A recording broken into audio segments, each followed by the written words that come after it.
Okay, welcome back, Creatures of the Night, as we start a 5-part journey with my friend Eamon Condon to take a look back at the WrestleManias that he has attended in person, starting with WrestleMania 29 and ending with WrestleMania 34.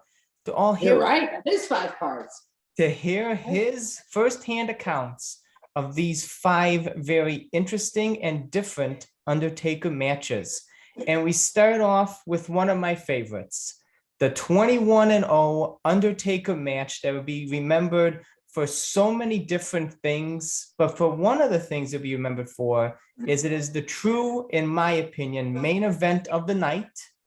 It is the match most remembered of the night. And it is the match that will, in my opinion, is, I don't know, one of the best Undertaker matches in WrestleMania history. And well, here's the thing, because pardon my interruption, but we talked about this when we watched the End of an Era match. Do you still stand by that? Because when we were rebooking Mania 28 versus Mania 29, we both agreed that the End of an Era should have been the main event of 28. Mm-hmm. But if you're going to have Rock Cena not be the main event of 28, then it would unfortunately have to be the main event of 29. And when I last spoke to you, I was like, Hunter and Lesnar should have been first of the 3 main events, then Taker Punk, then Rock Cena for the title.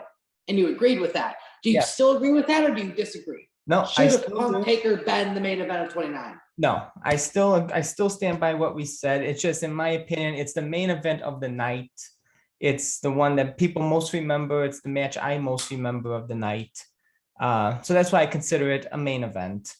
You know what's so funny about this? CM Punk talks about in his podcast he did with Cole Cabana, he had been fighting forever to be in the main event of Mania 29. Like when he was still the champion, he was trying to convince Vince, turn it into a fucking 3-way, make it a 3-way elimination match. I can be eliminated in the first fucking 5 minutes. I don't give a fuck. At least I can say I main evented WrestleMania. And then you can have your precious little Rock Cena for the last, 20, 25 minutes. And Vince wouldn't go for it. When Punk walks back through the curtain of Mania 29, both Vince and Pritchard fucking say to Punk, God damn, that should have been the main event. And Punk screams at that, you better pay me like I did. And it ended up not getting paid the same as everybody else. But like, it's so ironic that he should have been the main event of this show. And they just held it from him. And then when he finally gets to the match and he shows them that he should have been the main event, he walks through the curtain and they're like, damn, you should have closed. Like, imagine that frustration if you've been convincing the owner of this company for months, hey, I need to be in your main event. And he tells you no. And then you walk through the curtain and he goes, damn, you should have closed my show. Imagine how mad he must have been. Because that was like his biggest hang up, like that he never was in the main event. Mm-hmm. But as we'll get to it, and I know I've talked about it on a episode previously about CM Punk's thoughts on this match. I know recently he considers this to be the main event of the show. He has an urn on his I think in his collection to represent this match. So he does think very highly of this match and being in it with Undertaker. So that's always good to hear. I would say. Wait, what? He has an urn? He does. He has an urn. He said, is it the one from this match, or? No, he apparently said that the warehouse would not give him one. So he went to a local funeral shop and bought an urn to represent it. No shit. I did not know this. Yeah, he went to a local funeral parlor and bought an urn to represent the match. I'll pass you back a tidbit of information that you may not know. Do you know that at the Mania Access that they did at the MetLife Stadium, that was the first and only Access I ever went to, the one that did at MetLife Stadium, where it was like in the arena, like with the ring set up and the stage set up. Sam Roberts does an interview with Punk about this match. And Punk goes, there's no retirement step. There's no bells and whistles. It's just like a match. Sam Roberts just cuts him off and goes, "Thank God Paul Bearer died, huh?"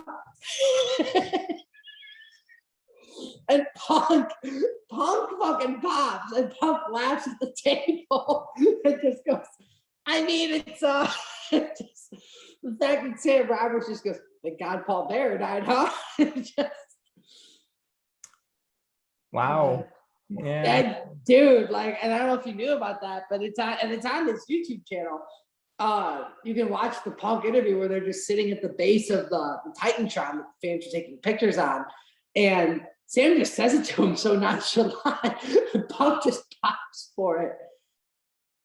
It is what it is. Well, Paul Bearer would be proud to be a part of a WrestleMania storyline. I was gonna say, I know that like a report came out that his kids were like really pissed about it, but like no, Paul Bearer was. I know Paul Bearer was smiling on all of that. As Undertaker has said in interviews recently, like last year, a couple years ago, about the accident about this match, that he was proud of this match and that he was proud to incorporate Paul Bearer in it because he would have been so happy to be there.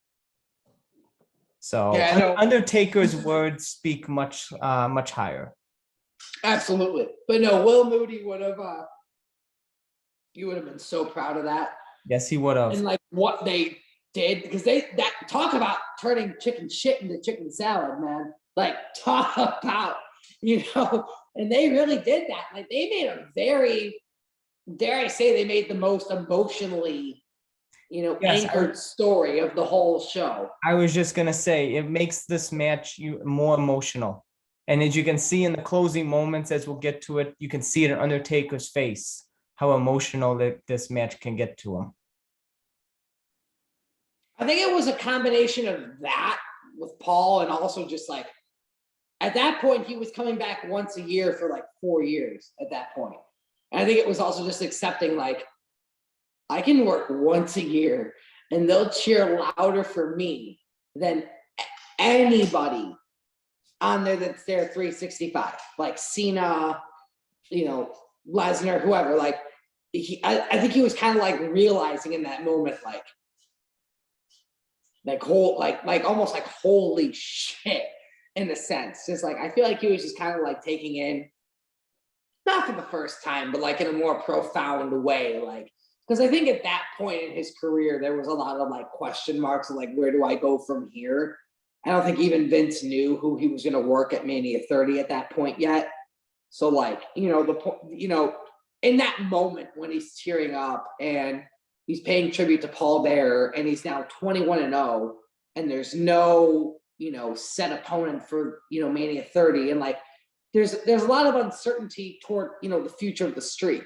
All he knows is that he can come back once a year, and just on the streak value alone, he can be the match of the night. And I think there was just so much like, not only mourning Paul Bearer in those tears, but it was also like an appreciation of us being so just unrelentingly loyal to him. And like I think it was almost like a bittersweet tearing up. I think it was both happy and sad. I think it was mourning Paul, but also like beyond flabbergasted, for lack of a better term, of our just sheer loyalty to him. Mm-hmm. Yeah, and as we'll see in the promo package leading up to it, and as the match begins, you get to see all the different elements of respect and so many cool things that happen in between this match. Like you were talking off air about CM Punk's gear. We're going to be seeing the gray and the purple as an homage to The Undertaker. You get to see Undertaker's gear as an homage to Paul Bearer. So you got a lot of really great elements in this match. The entrance, for example, I cannot wait to hear your firsthand accounts about this match and what you were feeling and what you were seeing and everything like that. So if you're ready, I'm ready to begin. You ready to go? I'm just making sure the tablet doesn't fall like that again. I don't know if you heard that thud. but I'm just making sure this shit doesn't fall down again. I'm ready, bro. I'm good. Perfect. Now I Perfect. gotta say before we hit play, I have not seen the promo package for this since seeing it on the MetLife screens in 2013. So I actually don't remember it. Nice, nice. So I yeah, remember bits and pieces of it. I know they showed the final segment on that Go Home Raw yeah. where Paul Heyman is pretending to be Paul Bearer, and then they do the whole wood chip shit. I know that's in there, but I don't remember the whole structure of the promo. So it'll be cool to see it again after all this time. Awesome, awesome. And you have to let me know your firsthand accounts of what you remember witnessing and feeling at the time. So we are queued up at 1 hour, 44 minutes and 20 seconds on Peacock. And things have a funny way of doing that to you. Like it's almost like if you go into your high school after 10 years of being there and you walk through the hallway, you go through a certain corner of the hallway, a certain memory just kind of it's almost like dreams where the memory of the dream is accessible but not available. Yeah. And so you'll just be walking down, Jewel Osco, and you'll see an orange, and you'll be like, it'll just take you back. You'll be like, that dream I had, and it'll just all come right back. And so it's that sort of thing, that accessible but not available information. And so I know that once we turn this promo package on, a flood of memories will come back of I remember when I said this, at the MetLife, or I remember when I saw this. I know it'll trigger. That's exactly what when I'm watching it, but that's exactly what I'm hoping for. I can't wait to hear your memories just come flooding back to you. And I can't tell you I honestly can't tell you the last time I watched this match in its entirety. I watched the big parts a lot ever since it happened, but the full match beginning to end, I don't remember the last time I did that. It's been at least 7 years. Wow. It's been a long time since I've seen it beginning to end. Yeah, so we get the little bit of freshness into this match, so that's always cool.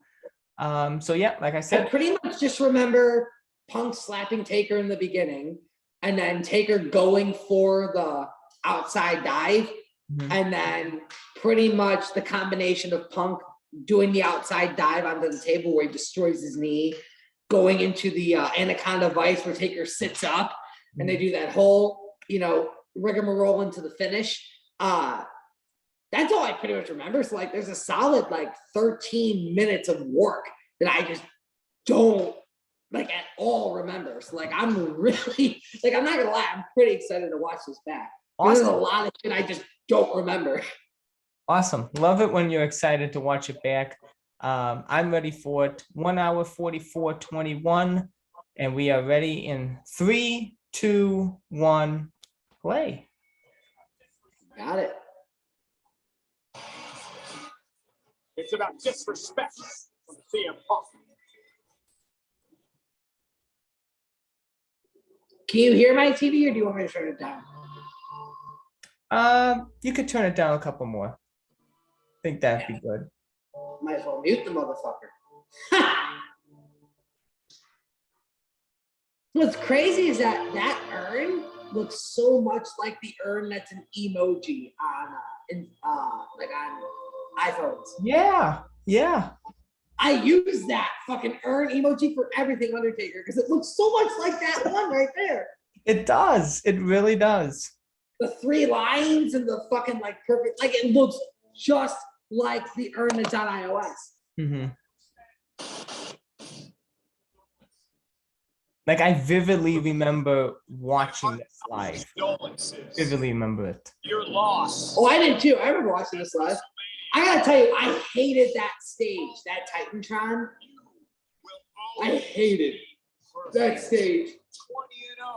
The Raw stage? I mean, that was the SmackDown stage too. Yeah, that curve. The main event stage, it was just the WWE Titantron. Yeah. From Raw 1000 until mid 2016. I never liked it, honestly. That's the one thing that made me okay with not getting that VIP access ticket that year, because that was the one and only year where they set it up where if you got a VIP access ticket, you not only met the wrestler that you bought your ticket for, but you went on a private tour of the gorilla position. and then you got your picture taken on the stage that was set up in the MetLife Stadium. That whole access was done in the MetLife Stadium. So it was different than being in the convention center. It was weird as fuck. There was no superstar entrance stage. There was no like ring with foam pads in it to jump into. Like it was just a ring set up for people to like just come out and do interviews and shit. And then just the Titantron stage set up for fans to come out and get their picture taken on it.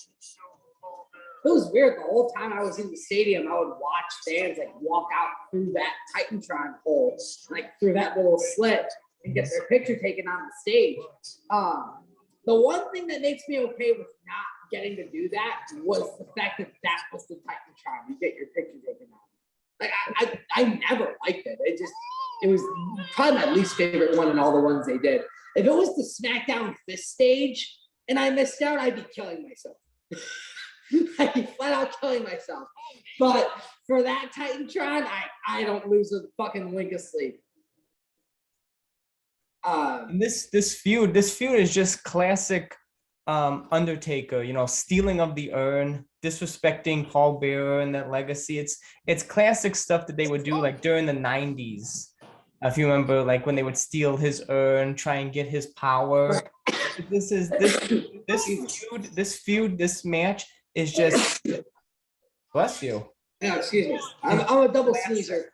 It's classic Undertaker feuds, and that's another thing I just love about this. It just brings back like that classic time period of the Undertaker's career. Like the WWF style sort of stuff, like Mankind and Paul Bearer betraying Undertaker, and like Jake the Snake getting one up on Taker in his, you know, casket talk show. Yeah, it did have that feel. Yeah. Bro, this was worth the price of my fucking admission ticket right here. Getting to see Living Color do the only song I know of theirs live. The only song that you and almost all the country know of theirs. The Cult of Personality. Dude, like, that was my alarm in high school growing up, was Cult of Personality. Like, my sisters and my mom resented this song. Because at 6 a.m, they'd hear this. It was the first thing they'd hear, look at my eyes. And I was a deep sleeper. So, like, they would hear that shit bleeding through the walls of my room. And they'd come in the room and fucking kick the fucking bed to wake me up. Like, this song fucking traumatized them. So, like, when it played and my mom heard it next to me, like, in the venue, she was mad. She was like, fuck this shit. And I was like, this song's the shit, man. What are you talking about? And this stage, man, I'll never get over this stage setup. Because, like I said, like, I told you in a podcast we did before, they would always to the stage just do a stage setup where it's just all LED screens. So like it was so cool. Oh, that the stage it's had, beautiful. I love the stage with the Statue of Liberty and Brooklyn Bridge, had an Empire State Building. You have the Statue of Liberty, as you said, overlooking the what would you call it? What do you call that thing? the canopy.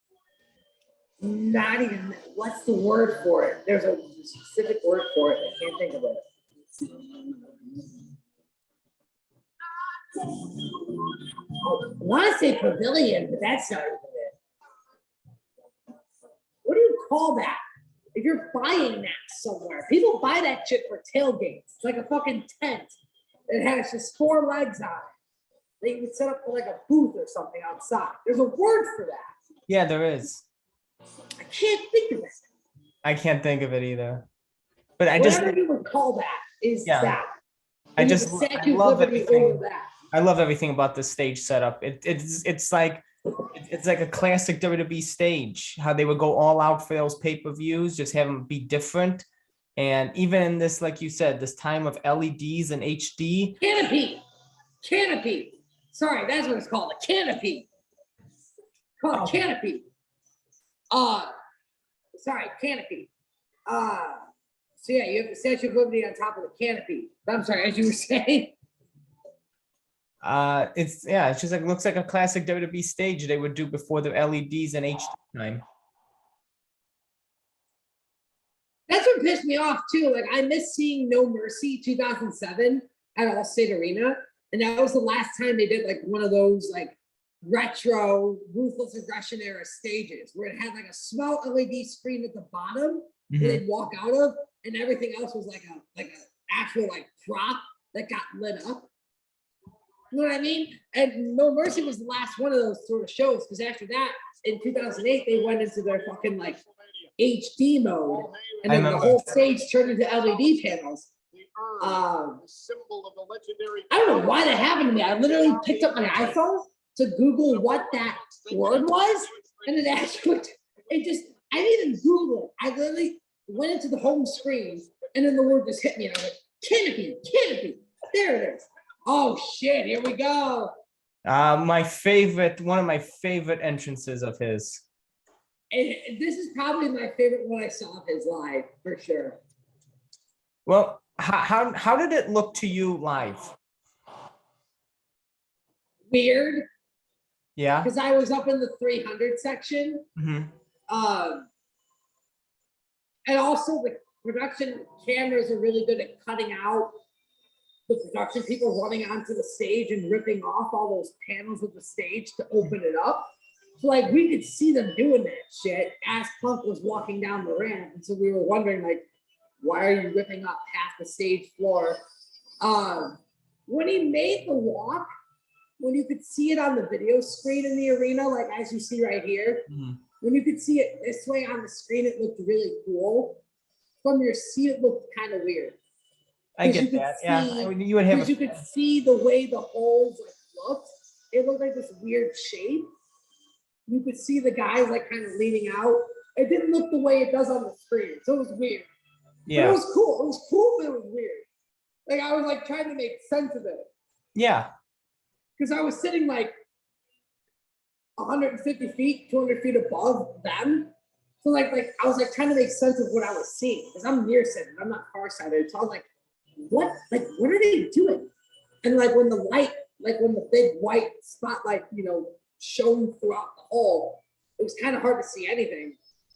And so I was pretty much just looking at the screens. And then when I could see like what you would see on the production setting, I could see what they were going for. And I was like, that's really cool. I could see what they were going for, because if you look right there, if you can see on the right hand corner of your screen, you can see the NetLight screen right there. See how half of it's on and half of it isn't? Yeah. So you see that? The other half is going to be that match card I was telling you about, Taker and Punk. And then the other half of the screen is just what you're seeing live. And so we would watch that screen from our seats to kind of see what people at home were seeing.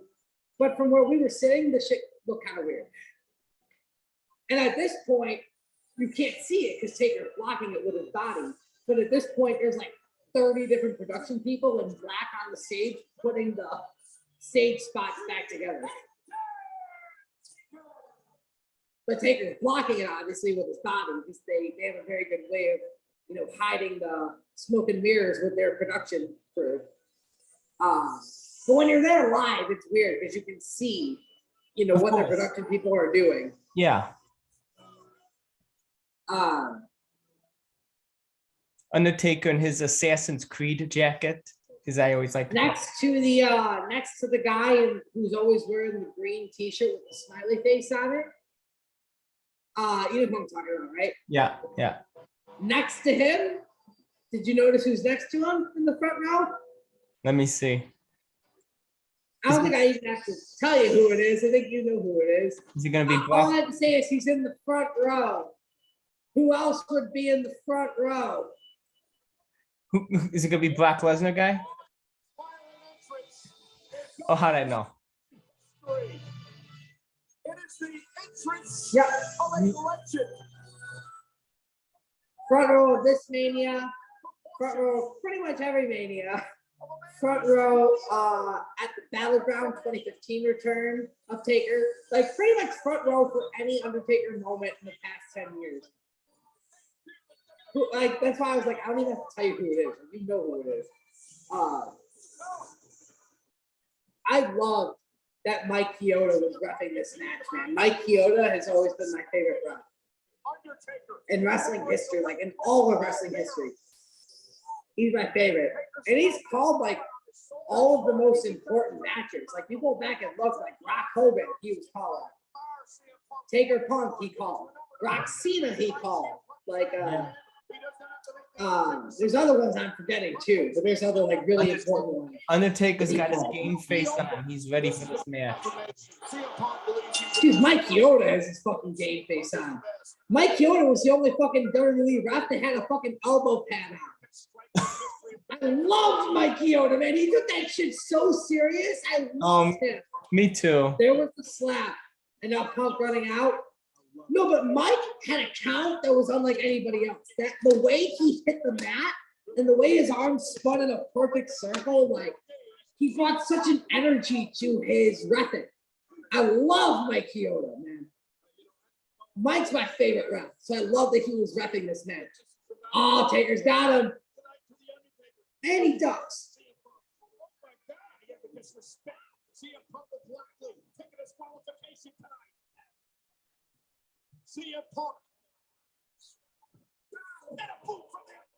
You're right. I never noticed that until you said that. Because when you were doing your introduction on this match, you said that Taker's gear paid a tribute to Paul Bearer. Yeah. And I just noticed the RIP PB on his urn on his left thigh. I never noticed that. Really? I gave you something that you didn't realize. I feel proud. You should. But no, I never noticed it. I never noticed that ever. Yeah. Even So we when I got was there live, never noticed it. we got Undertaker wearing Paul Bearer tribute gear. We got Punk wearing Undertaker tribute gear. It's more like Undertaker mind game gear, but yeah, in a sense, it's a tribute. Fucking Lillian Garcia sitting in the corner there in a down coat because how fucking freezing it is out there. I was there, dude. It was cold. Was you said you were in the 300s? Was any of your view obscured from looking down at this? Was it? No, because we were in the. If you go and look on my Instagram after this, my very first post is where we were sitting. We were smack in the center. Oh, okay. Right above the hard cam. Okay. So, like, if you're looking right now with the view of the camera here, where Taker's got Punk and he's running him into the post. Mm-hmm. Now the camera's going to show Taker. We're right above him. Oh, We're in wow. the smack center. So we're looking right down at the ring. We're looking at the screen above the ring, and we're looking at both of the corner screens. Nice. Okay, So cool. like, and we didn't even have to look at the screens. Like, we could see everything from our seat. We had a great view. Yeah. We were up high too, and like we had a great view. We could see everything. I was really happy with our seats. Yeah, that's awesome. Here comes that leg drop, man. Nobody does it better. Nobody, man. And the whole setup too. Yeah. Dude.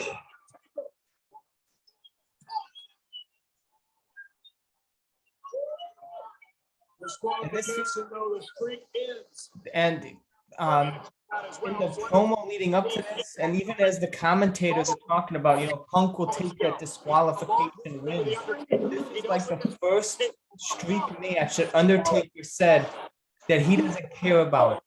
That he said, the streak may die, but you will never live. Because he cared more about Paul than that. Did you see that spot where he scared the ref? Yeah. I love when he does that. And that was a testament to how much Paul meant to him. Like, Yeah. I will lose the streak if it means I beat the living shit out of you. Exactly. In honor of Paul. Like, I loved the story in this.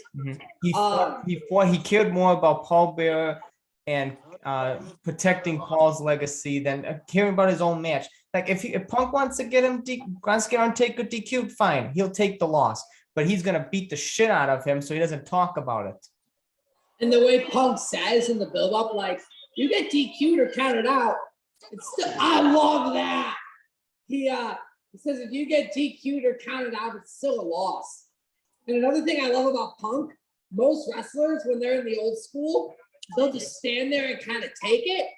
Punk as Taker was setting up his arm with his other free arm, he was trying to smack Taker from his knees. Like he was on his knees and still trying to get at Taker.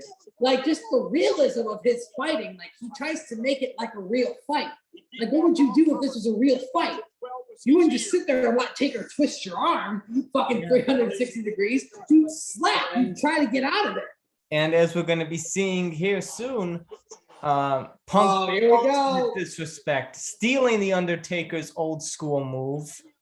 But there goes to my point. Taker at no point slaps Punk or tries to get out of it. He just lets it happen. I hated the way he sold it too. The way he leaned on the top rope and just like that. The way he made that face. I thought the way he sold the old school was like real shit. The way Punk rolled into that, pinned the off that DDT is really cool. See that? Or not that DDT, excuse me, that reverse neck breaker. Hits a fucking reverse neck breaker and then just rolls into a fucking clean pin. Beats Undertaker tonight. This is the Holy Grail. The streak. Undertaker. Listen to these guys here. CM Punk. Where's Paul Bearer right now, Taker? And look at Paul Heyman to mock the Undertaker. Look at how Paul Heyman, Undertaker was staring right at Heyman when he just was holding here and there. Undertaker, body shots, right hand, best striker in the history of WWE. The best pure striker. Short right hand. Every one of those blows punishing. Oh man, watch across the ring. I believe he might have caught his head. He's busting out Undertaker. Undertaker, knee first into the top turnbuckle. And Undertaker landed awkwardly. Check this out one more time as Undertaker. Oh! He hit the top turnbuckle. Oh, and out Punk. And here is where Punk would gladly try to find a way to keep Undertaker from making it back into the ring. Right. Anything to stop the streak. What gonna do here? Taker down and out. CM Punk suddenly in major control.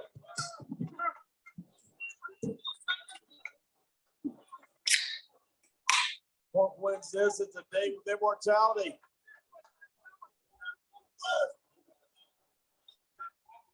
Question the logic of Punk throwing the Undertaker back in the ring unless he feels that confident that he's that much in command. There might have been a possible count out there. Can you imagine if Punk gets It's really such a great match. So far. break the streak? And you know that Punk would love it that way. He would love to. I didn't like that either. I always hated that. Anything would work. Where Taker kicked out and then pretty much sat up. And instead of even trying to go after Punk, he's just like checking his hand and his face and shit. I don't know. Maybe that's Jim Cornette to me, but I always hated that.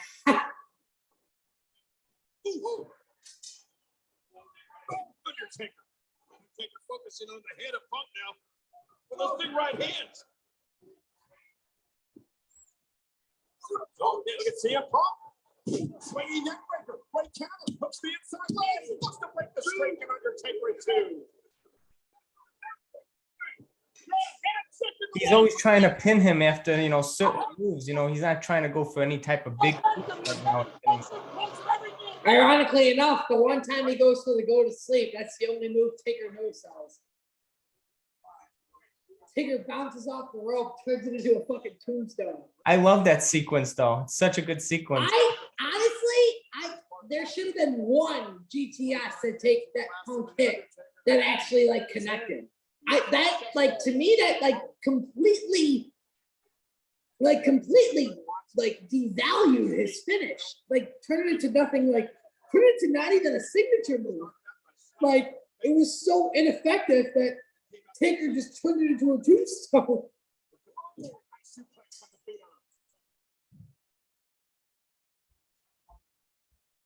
I thought that spot turned Punk's finish into a fucking bitch. But when Punk kicked out of the tombstone, though, that was awesome.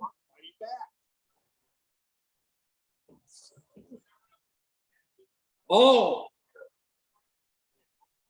You never know what's going through that kid's mind. I remember that he went for another old school. On the left Yeah. shoulder, been working on here. He's really trying to add this one such injury. There's one swing. He's gonna pay for it. Oh, this is what sets up his spot where he's gonna pretend to go for. Yup. Yeah, this is what I sets it didn't up. hear Paul say, "You got to get up." I know what he's thinking. You got to get up. I was losing my shit here because I thought he was gonna do it. I was. Oh my screaming God, at I my know. mom. I was screaming at my mom. He's gonna jump. He's gonna jump. And then right before it happened, it just didn't happen. Oh, I know. I remember just being so disappointed. I wanted that jump. Like Undertaker was ready to launch Right before he jumped, like he just didn't. And Heyman right before he jumped, he just didn't. had interference for Punk. Taking care of his client, CM Punk. Now there's the high running knee. Become classic Punk. Follows it up with a clothesline. And with a sea of WWE fans in the background, CM Punk to the top rope. This is the way Punk wants to end this. This is the way he wants to finish the Undertaker and break the streak. CM Punk. Elbow to the heart. Will this be it? The Punk doing it to the a signature move by CM Punk from the top rope. And I love Paps where they mock Punk getting the power from the urn. I know, right? The Undertaker. Not the Undertaker. And so Undertaker must have thought something of Punk to have him do that old school almost twice. He doesn't let almost anybody do that move. I think he always thought well of Punk because even in 2009 when they worked together, I feel like he always had a certain respect for Punk. Yeah, he's always said. I love this. Oh my! Yeah, I know. He said always said. That Jerry Lawler call right before Punk hits the mat. When Taker grabs him and they go up, right as Punk goes up, you hear Jerry Lawler yell, "Oh my!" right before the slam. I obviously didn't hear it live because when I was there, I couldn't hear the commentators. Yeah, you but can't hear commentators live. when I went back and watched it, like in the DVD version, because I went back and watched it to hear like what the fans heard, and you always have that like curiosity about you. Yeah, yeah. You'll be there live, and then you'll be like, I wonder how the commentators called that moment. And so you want to go back and watch it. And that was me on the flight back home from New York to Chicago. I was watching this back from the actual professional perspective and listening to what the commentators were calling. Because like I said, when you're there live, you obviously don't hear it. What's so refreshing too is when you look at that stage behind them, nothing is moving. You know what I mean? Today, all the LED screens move and have like a flashing graphic on them. Mhm. Like this stage is completely stationary. It's the bridge and the state building and the video screens. And the video screens are set to a skyline at night and it doesn't move, it doesn't change. And so like it doesn't take away from the attention of what's going on in the ring. Exactly. You know what I mean? Like to this day, the stage, like at Mania 33, the ultimate thrill ride, that fucking scaffold that looked to be a roller coaster, it had LED lights on it that looked like a car going up the hill and then doing a drop. Like that would take anybody away from the match. You'd be watching the fucking lights on the stage for fucking 10 minutes. And so I appreciate that in this show, this is before Vince gets so like addicted to LEDs and shit. The stage is, as you can see right there, it's completely stationary. It has its lights on and that's it. Yeah, because it's serving a purpose to be an actual backdrop. You're not supposed to paying attention to that. Exactly. You said it perfectly, exactly. You're not supposed to be looking at that. You got to be paying attention to what's going on in the ring. But as Jim Cornette calls it today, it's fucking Disney on parade. And so they don't give a fuck if you're watching what's going on in the ring.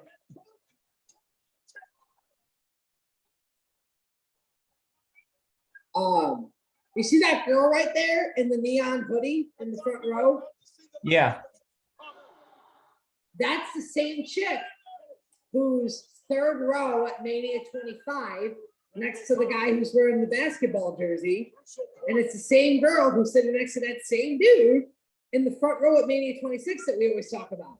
Oh, wow. The same like 3-4 people that are there for those Taker matches. Same chick right there in the hoodie. Wow. Didn't even notice that. She's not with the dude who was in the basketball jersey. I don't know if they were ever a thing or not, or if they were ever together or not, if they were just coincidentally there. But she's there in the front row for this. Last time I ever saw her front row at a Mania was Mania 31. She's in the front row there too. So like when Seth Rollins hits the curb stomp on Lesnar and then looks outside the ring to make sure Roman doesn't get up, you can see her right there screaming at Seth to turn around and pin Brock. And you can hear her. You can hear her voice. You can hear what she's saying. You can hear like from her. So, Listen. bro, he destroyed his knee on that one move. Destroyed his meniscus, his fucking ACL, his fucking, like, he destroyed everything. If you listen to his pipe bomb with Colt Cabana, he destroyed everything in his knee because he thought that was the only way he could get time off. So he did that on purpose. Like, he fucking committed suicide in this match to get time off. Like, think about that. But in today's WWE, if Becky Lynch asks for time off to go have a kid, it's just like, you gotta have it. But in fucking Punk's day and age, he had to fucking destroy his knee to get time off. And here's Paul yelling at Punk, do anything you have to do. Paul Heyman always intertwined in Undertaker's career. Whether he was Paulie Dangerous with the fucking telephone, walking out with Mean Mark Callis, or whether he was fucking, oh shit, this is where it gets good, man. Punk, to this day, I think was the one and only one to turn a Hell's Gate into a pin. Right there. Yeah, I think he is. I think he's the only one who turned it into a pin. Oh, here comes one of my, here's my one of my favorite spots coming up. Bro, I made this a meme on my Instagram and my TikTok. Right when Taker sits up, they're staring at each other. It's and the picture perfect. goes to black and white, and you just hear a voice go, it was in this moment that he knew he fucked up. It's perfect. I made this meme on my fucking on my Instagram and my TikTok. Yeah. Paul screaming tap right there.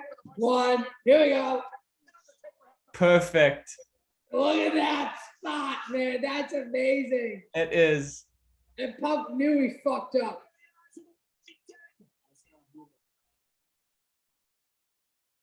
Going for the choke slam. There we go. I feel like a little kid, man. He's got Taker up. No selling the GTS.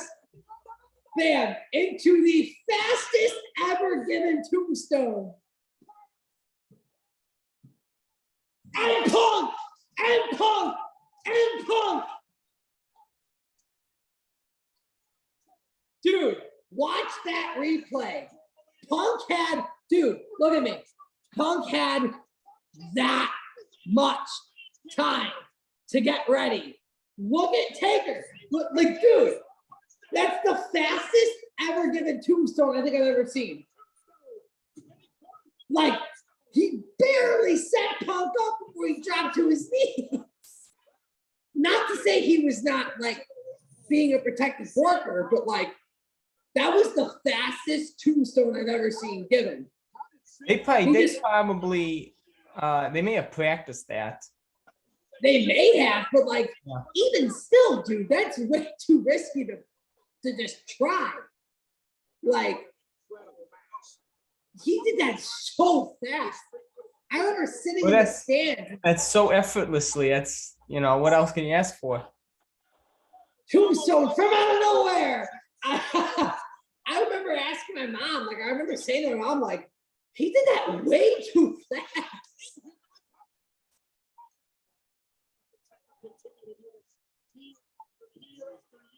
That's the first time Michael Cole says it right there. Michael Cole just said right there, how does Taker do this year after year after year? And when Taker wins the match, that's the first thing Michael Cole says after, can you say 21-0? He yells year after year after year. Kyoto's down. Kyoto's always down. This is my favorite spot of the whole match, though. This is my favorite spot of the whole match. The urn. Goes for the last ride into Paul. Like Paul Heyman's bug eyes giving him the urn. Look at Paul when he hands him the urn. I Look know. at him. Everything. The bug eyes, like everything. This was amazing. I thought this was it. I thought this was it. They How it did it would end. perfect. No, I knew it wasn't over yet, but it was a good spot. It was a great spot. But everybody getting up here in the front row, like it was actually over. I was like, come on, wake up. Like Well, keep in me. mind- You know me. I'm always like on edge at this time. I was like, oh shit. Keep in mind though, the year prior, Taker kicked out of a Sweet Chin Music and like 3 pedigrees. So like I didn't think this was the end. Now hang on. I'm only turning up my volume just for this. Here it comes. Here it comes. Listen to this swarm that I was a part of. Right here.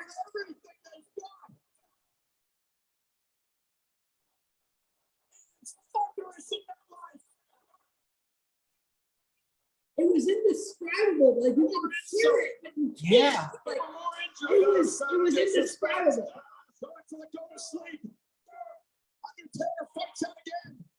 This is, I love that reversal. The Yeah. way Taker, the way Punk just spins like a full fucking wheel. This is great reversals. The whole reversal sequence. Back and forth we go, as Michael says. Tombstone!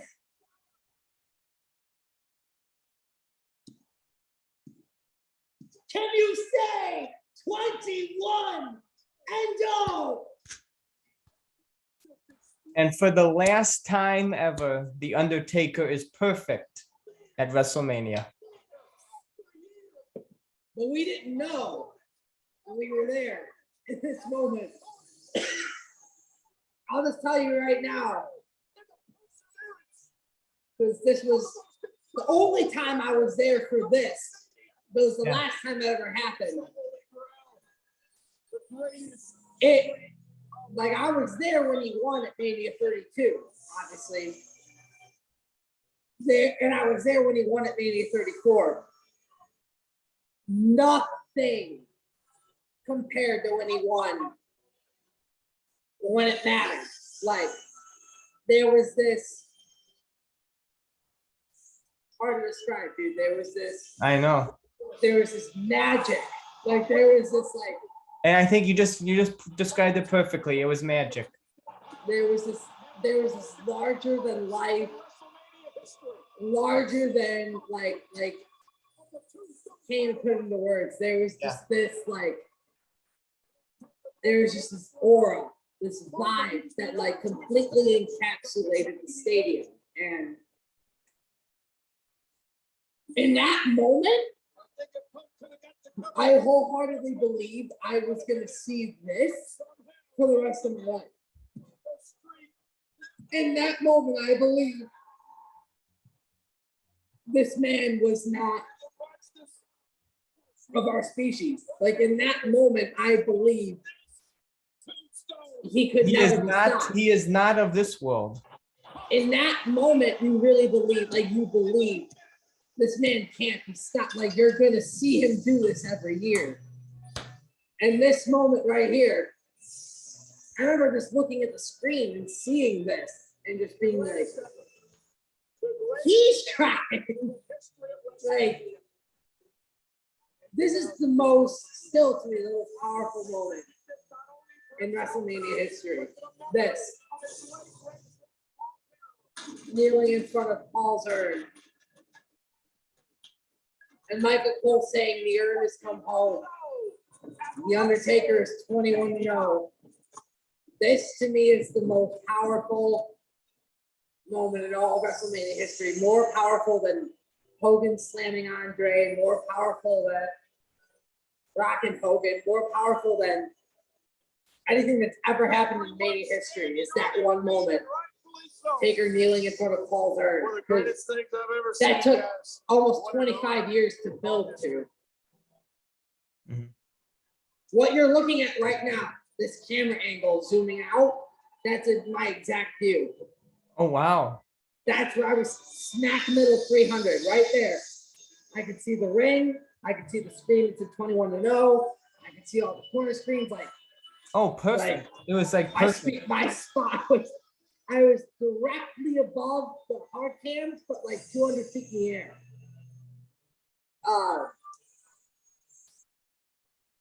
Like, but how perfect. Like, if you're a lifelong Undertaker fan, and this guy like was your childhood, how perfect to have this moment be the first time you finally get to see him on the grand stage.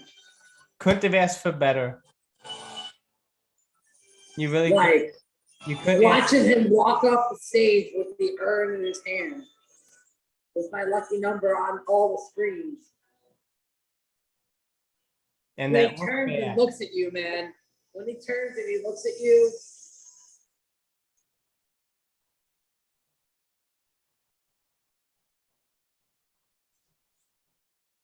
Fuck it.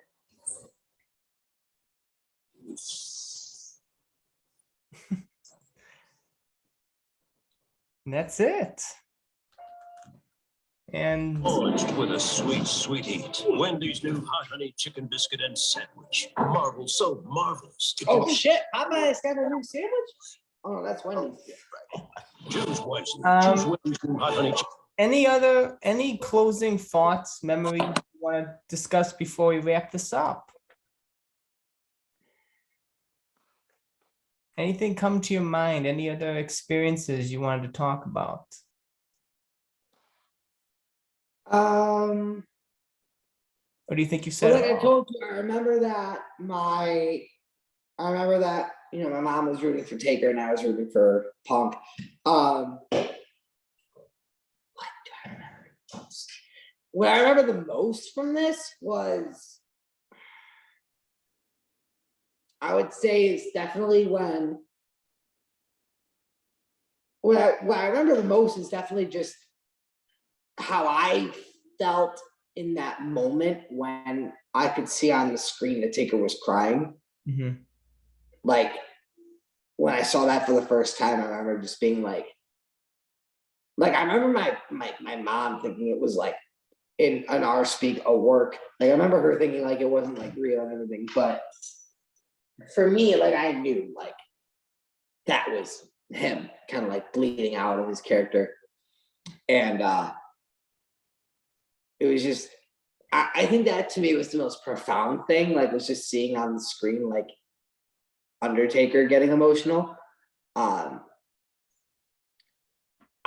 I think also what I remember the most is just the like the almost pleasant uncertainty of what the future held for the streak. Like it was like imagine watching Taker, you know, raise his fist and walk through the curtain and you sit down and now you're watching, you know, Triple H and Lesnar, and then you're watching Cena and Rock. Then you have a whole year of wrestling that you watch. The whole time, you don't know that the streak is gonna imminently die. So it's like, you know, that feeling, I think I remember the most, like that excitement of like as soon as his fist went in the air and the lights went out and he left, I remember all I could do was just sit there and just go, who's next? Like, I remember just being so pumped for Mania 30 and not even in the slightest thinking the streak was in jeopardy yet. I remember just watching the streak be celebrated then, Mhm. and in that at that time, I would say now thinking, but at that time knowing that I was going to have another 3, 4, 5, 6, 7, who knows how many, streak celebrations to see live. And it's kind of humbling, when you see that one and you think you're going to see another, 4, 5, 6, 7, and that ends up being the only one you ever see. Yeah. It becomes very humbling where you're like, holy shit, okay, I didn't see that coming. But I, to this day, like I'm over the moon grateful that I was in the building for that. And, like 'cause I always say to you, like as a joke, like imagine I was in the building for my first ever Mania and it was Mania 30. And I was there for Taker. You know what I mean? Like imagine that was my first time. He gets concussed like what, 6, 7 minutes in? Yeah, but at least you were there for your first one where he, it's the final streak match. So Excuse me, my hiccups were fucking unreal. It's- But yeah, I was saying like, it's a yeah, little imagine, better. like I was there for Mania 30 and it was his like I guess last streak match, but like not really because he didn't win. Yeah, I mean that would be devastating, but no, I mean I'm definitely, even to this day, like I just sit here and just try to like just tell myself like even to this day, I don't think I deserved to be there, but it was, it's something I'm incredibly grateful for, and it's something nobody can take away from me. And it's just, it's just a moment that like, the Hall of Fame induction, kind of puts a period on it. Like, even when the streak died, there was no period. I'm like, well, does that mean he's not gonna wrestle again? Like I remember people still asking, like with a question mark, like, well, the streak died, like, does that mean he's done? Or like, can I still see him? And so like, even like when it became a thing, like where in 2015, he not only worked Mania 31, but then he does, SummerSlam and then Hell in a Cell and then Survivor Series. Like he worked a lot in 2015. And so like when you start seeing that shit, you start thinking like, maybe he's not like maybe I'm gonna see him like 4 times a year. Maybe I'll see him 3 times a year. And then it just, it turns into what it is. But you just have that kind of like, it's hard to describe, but you have that like feeling when you just see him year after year after year after year, where it's just like, it's just not gonna end. And so when you finally have the announcement that you do of the Hall of Fame induction, it just puts that like ultimate period on it. Now, I'll tell you something I have never told anybody. I think there is room for one last match. Hear me out. I think they can do the Hall of Fame on Friday. I think on Saturday, they can have everybody walk out in their suits and all that shit on the carpet as they do, stand on the stage and wave, have Taker do that too. Night 2, you have a chicken shit heel come out with a ref in the ring and challenge anybody, past or present, Yeah. and stand there and say, there's nobody in the past, in the present, even in the future who can gong. Lights go out. Just because you're in the Hall of Fame. One Yeah. last Mania 34-esque match. Heel doesn't get a single, like fucking let Austin Theory do it. I don't give a fuck. Anybody. You just have some fucking chicken shit, good for nothing heel stand there and take a snake eyes, a leg drop, a tombstone, a choke slam, a last ride for 2.5 minutes. Give me one final gong. Give me one final entrance, one final moment, one final knee, thunder, pyro, everything. Walk up the stage, turn, fist in the air, walk away. You do that on night 2, after a night 1 Hall of Fame, I will completely walk away and never beg for anything else. But if you just do the Hall of Fame and nothing else, you're missing out on one final moment. And you know you are. Yeah. They really are. And I'm right there with you. I can only hope for the best. I always, just because you're in the Hall of Fame, doesn't mean you're not required to never fight again. Look at Edge, look at Goldberg, look at so many other people that are in the Hall of Fame and come back to fight. So doesn't mean And it's somebody made a note on my Instagram saying that. They commented on my reaction to Taker going into the Hall of Fame, saying, well, hang on. Goldberg's in the Hall of Fame and so is Edge, but they still wrestle. And my response to that was true, but Taker's not going to do that. And I mean, he's not. We know Taker. He's not going to do that. He's either going to give you all he's got or he's going to just, walk away. And so I think the only chance we have left of Taker is one final on night 2. So like, I think night 1, he does his Hall of Fame shit. Night 2, we get one final. Even if he fucking rides down on a fucking motorcycle, like, I don't care. Give me something to say goodbye to. I'm right there with you, and I really hope they do. I'm always hoping for that last match. We shall see. We are on the road to WrestleMania, and there's no better way to get there than taking a look back at what we are doing now. The ones that you have witnessed in person, your firsthand accounts. We started off with one of the best matches with CM Punk, and next time when we rejoin, it would be the end of the streak. Brock Lesnar, New Orleans, Louisiana, WrestleMania 30, 2014, 21-1 at WrestleMania. And I'm looking forward to hear your firsthand accounts of being there, your memories, your thoughts, your reactions, everything like that. I'll be sure to talk about mine, especially watching it live at home and everything like that. So that is definitely something, not a match I'm looking forward to watching back, but definitely. I'm not either. I haven't watched that. I don't think I've ever watched it back since seeing it live, like ever. Do you think that was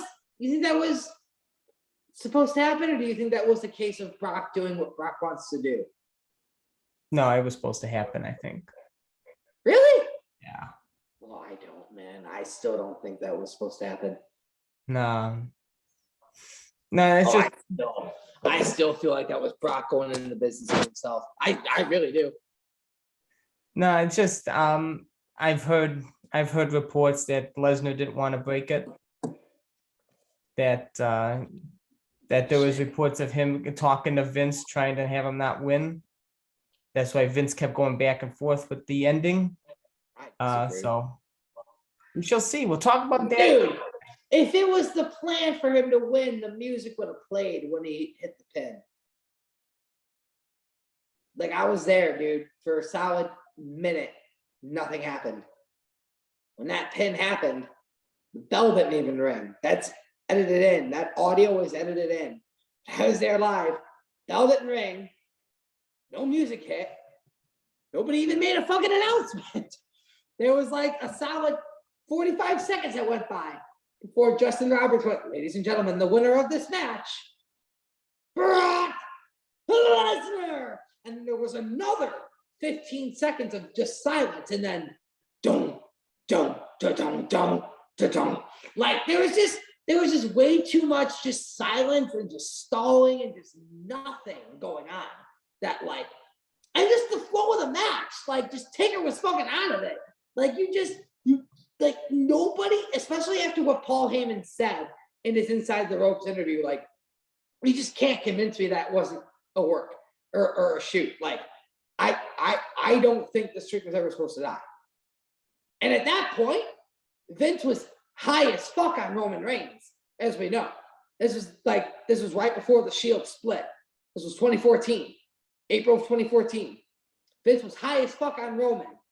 Vince sitting there saying on the Stone Cold podcast that there was nobody that could credibly beat the streak. Bullshit. He knew he wanted Roman to beat the streak. Lesnar took it.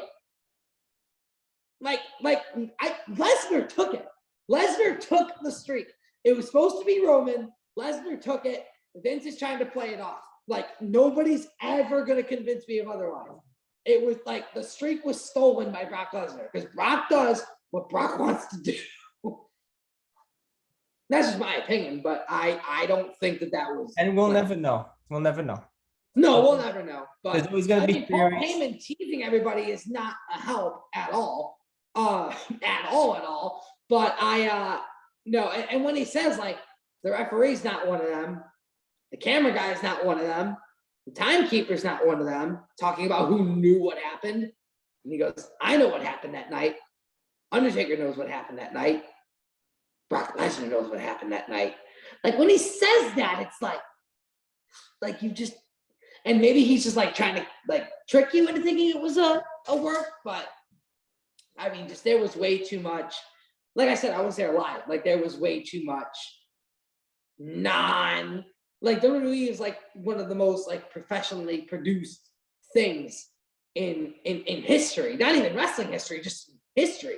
Like they're one of the most professionally produced things ever. If the streak dying was supposed to happen, Lesnar's music would have hit right then. Announcer would have made an announcement right then. Nobody said shit for almost a minute. It was just silence. And the fans trying to figure out what they just saw. Like it was like,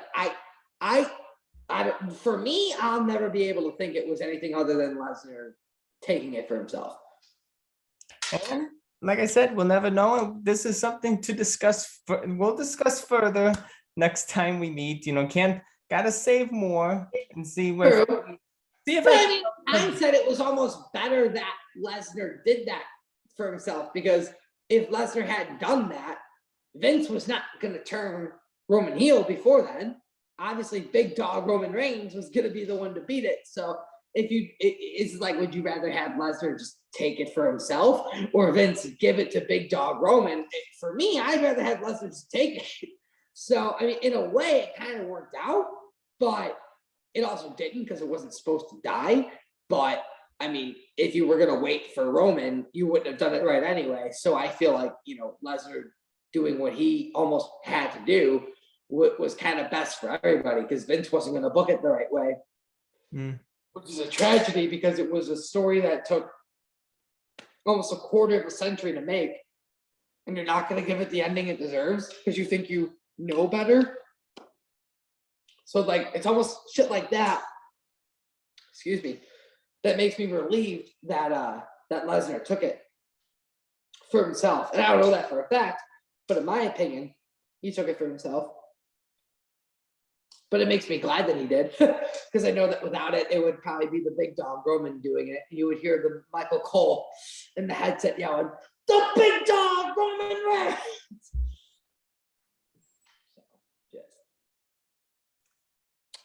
Well, plenty What's your to thought on unpack. that? I mean, I know you said that you thought it was like planned for it to end, but like, did you think Lesnar was the right guy to do it, or did you think it should have been someone else? And if you thought it should have been someone else, who? Oh no, I never wanted it to end. No? Oh, okay. No. If it was going to end, who would you have picked for it to have ended besides Lesnar? And at what Mania? Just fantasy booking. Who would you have had break it, and at what Mania, and under what circumstance? Probably the Roman Reigns we have now. And probably I'm trying to think what even Mania what match would he be on? If it was Tribal Chief Roman, I mean, 23. do you turn him during the match, or do you have him be a heel going into it? Probably a heel going into it. Probably have Lesnar Probably have Reigns do what he's doing now, going through all like these different people, and have Undertaker be like one of the final bosses he has to conquer. That's what I do. That's what I wanted. I wanted Taker's retirement match to be here at AT&T Stadium against Tribal Chief Roman. That's what that was what I wanted. And I probably would have had it be this Mania. I wanted Taker to come 38. back. I want Taker to come back and in his promo say to Roman, pointing at him, say, "This is not the man I left my yard to." And he comes back and says, "I come for your championship.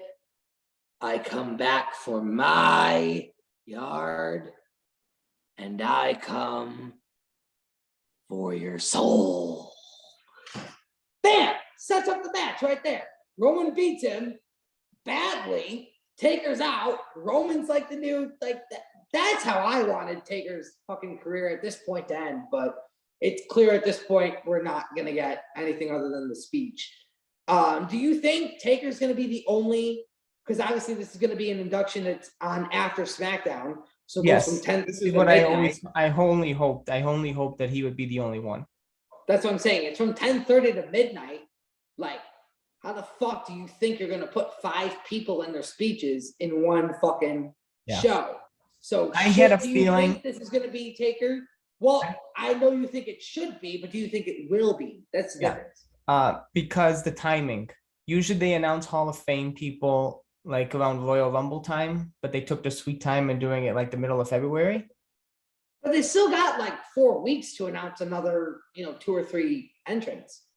Yeah, but Do you think they will, or will it be all about him? I think it should. And who do you think is going to induct him?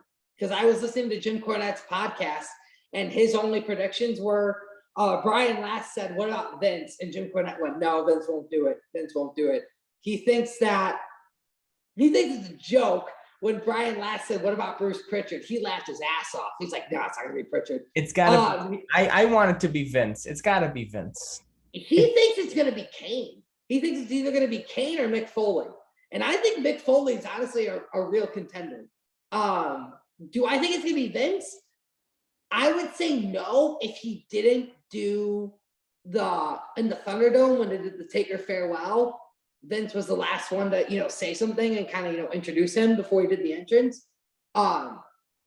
It may be Vince, but like, I know that his golden rule has always been with Hall of Fames that he does not want to be recognized. He doesn't want to be on it. So he inducted Stone Cold, so anything's possible. was he the one who inducted Stone Cold? He inducted Stone Cold. No shit. I didn't know that. Okay. Or I just didn't remember it off the top of my head. I guess it's plausible then. I just hang on one second.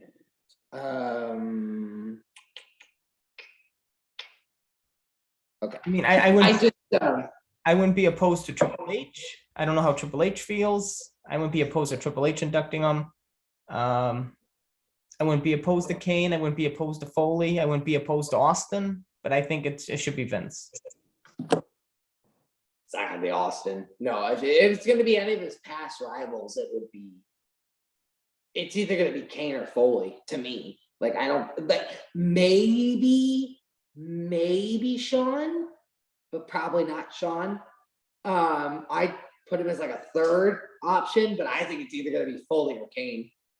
I don't know, man. I don't think Vince wants to do it. He might, but honestly, it could be anybody from Vince to Pritchard to Kane to Foley to Sean. To me, those are like the only 5 to me that could do it. Jim Cornette did say in his podcast, he goes, "What if it's Dutch Mantel?" Not even as a joke though. Like, what if it's Dutch Mantel? He's been a big aid of Undertaker's ever since WCW. It's true. That is true. But It could be Dutch Mantel though. It could. What if it's? You know what? I'd be okay with it being Jim Ross. yes, it's I would be Ross? okay with Jim Ross. Now I don't think it will be just because of his AEW ties. But what if it was? I'd be so fine with that. It could be Paul Heyman too. Because he was right beside Taker in WCW. It was Paul Heyman. At this point, at what we're talking, it literally could be anybody. Anybody who's alive has a chance of doing it. Really? Fucking Elias could be the fucking inductee for him because he fucking did a job for him on fucking Raw in 2019. just anybody at this point, right? Anybody. Anybody, right? Fuck, man. But like in terms of like legitimately like who it could be, for me, I can't narrow it down any more than those five. Like Sean, Kane, Foley, Vince, and Pritchard. It could be one of those five to me. Yeah, I If don't know. it's Zeb Coulter, I would fucking It's for not gonna. Dutch It's not gonna mentality, be guys. Zeb Coulter. It is. Zeb Coulter. I love how I called him Zeb Coulter. Ironically enough, that's what his name went by for this WrestleMania from Yeah. 29. It He will was not right be. beside Swagger as Zeb Coulter. Ripping on Americans. But I don't know. God, Between those five, who do you think it would be? Vince McMahon. Really? I've always thought it'd be Vince. Always thought it'd be McMahon. I always thought it I would. mean, it was his character idea. Yes. If it's not, I always thought it would be a McMahon. If it's not Vince, it'd be Shane, or It's not gonna be Staff, and it wouldn't be Linda. What the No. fuck would they be inducting Taker for? Shane, you got a point there. I can see Shane. I wouldn't put Shane over Kane, but no rhyme intended. But I wouldn't put him over Kane, but I could see an argument for him being the one to do it because he feuded with him in the Attitude Era and the Ruthless Era, even in his last ever Hell in a Cell match, which Taker made famous, was against Shane. I can his last ever in ring formal match match with in front Shane. of fans was with Shane in the tag match. That's right. So like Shane actually does play a fairly prominent role in Taker's career. Would I be against it? Yes. Would I be mad at it if Shane walks out? Like if I'm in the arena, when I'm in the arena, and I hear, "Here comes the money," like would I be mad at that? I'm putting my Maybe a little stake bit. on. I'm putting my stake in Vince McMahon, but I could be wrong. But I'm putting it in Vince. If it was Shane, I'd be like, but I mean, would I be mad? No, but would I be annoyed? Probably. Do you think they're gonna do the Hall of Fame in the ring, or do you think they're gonna do a setup on the stage? Because today's stage, as you know, is on the floor. There isn't actually like a stage. So do you think they're going to, or do you think they're just gonna do their usual setup on the floor for the SmackDown stage, and then from 9 to 10:30 when they reset the shit, actually build a fucking stage with a ramp? You think they're gonna do that, or how do you see the not Taker's portion of it happening, but how do you see the actual 1.5 hour post, an hour and a half removed from a SmackDown in that same arena? How do you see that Hall of Fame playing out? Now, also, before you answer that question, if you've seen the map on TickPick, which I don't know if you have, because TickPick is a somewhat new site to you. If you go on TickPick tonight and look on their map, they have a map where the stage is a diagonal. It's a triangle that turns into a solid line, and the floor map is weird as fuck. It looks like the main floor section is just dedicated to the wrestling talent, and then the back half is going to be for the fans who have tickets on the floor for SmackDown. That's what it looks like. And then the ring, they turn into a diagonal. So the ring is no longer like square with the arena. It's turned into a diagonal. So it's almost like facing the corner of one of the sides of the arena. It's weird. So how are they? It all setting up depends the- what they can do in that time frame of ending SmackDown and starting this. I mean, Well, what's weird is like they claim they want to compete with AEW Rampage, but Rampage goes from 9 to 10. SmackDown's going to go from 7 to 9. The Hall of Fame's going to go from 10:30 to midnight. So they're not competing with Rampage. Rampage is going to be on live while they're resetting the arena. So like the idea that they're going to compete with AEW is complete lunacy, because they're not. Like they're the whole time Rampage is on, they're going to be resetting their shit. It just doesn't make sense. I don't really know how they're gonna do it. I mean, I know they have a plan in mind. I can't imagine. I can't. Right, they have some sort of plan in mind, and if you look at the TickPick map, it's vastly different from what would be a SmackDown setup. So how do you get from a SmackDown setup to that in an hour and a half? I mean- I'm very intrigued. Yeah, I am intrigued to see how they pull this off because they don't have enough time to dismantle the ring and set up chairs for talent to come out there. Are they going to have a red carpet? Like, is that how they're going to compete with AEW from 9 to 10:30? Are they going to have a red carpet exclusively know. on Peacock that you watch, like to distract the viewers on TV from the whole setup? Like that'd be pretty interesting. Yeah, it would be interesting. I want to because they don't have enough time to dismantle the ring and set up chairs for people because that's going to be too hectic for people coming in and already people they have the tickets to the SmackDown. I mean, like what's going And to they already have the fans on the floor, exactly. yeah. And So now you're you're gonna, gonna have all the people that worked on SmackDown that night Yeah. shower in the locker room and throw on the tux and grab their kids and their wife. Like it's not gonna happen.